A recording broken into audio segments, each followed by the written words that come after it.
Well, howdy. I don't know what happened before. This is the second take of this. I'd made a, a full video, and for some reason my, I don't know if it was the GoPro or the computer that I encoded it on or what, but it lost the sound completely. So, his second try. What you're looking at here is an Mahaadi Helwan, known in service as an M951.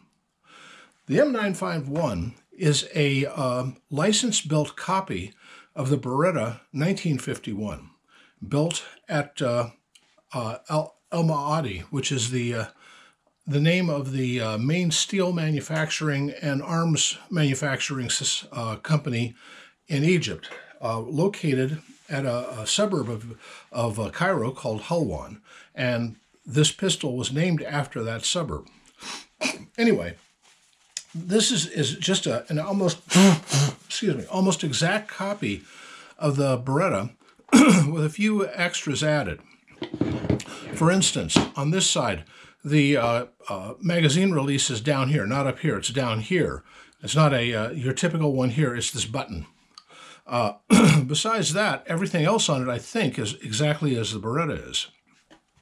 Through safety here, it's single action, it's single stacked. I think it holds 8 rounds. It's a 9mm, and it's a very robust design. Matter of fact, this is the origins of the same design as the M92 that the Americans used, with the open slide on top. It's a design that has been proven in many different models. Anyway, this is was the sidearm of the Egyptian army up until recently.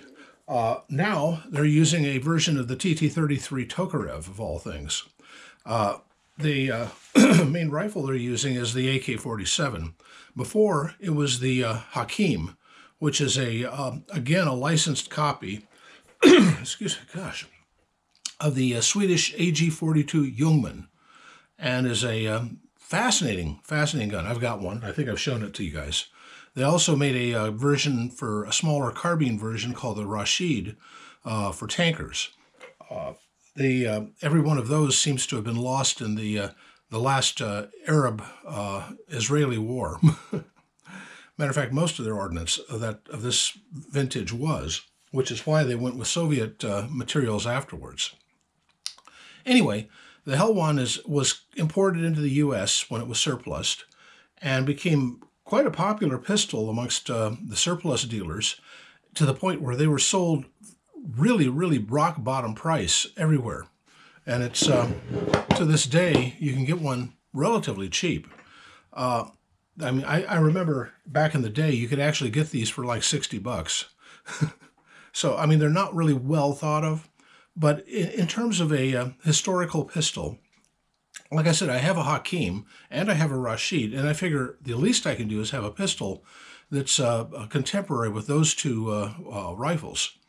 And here it is. This is my Egyptian Helwan.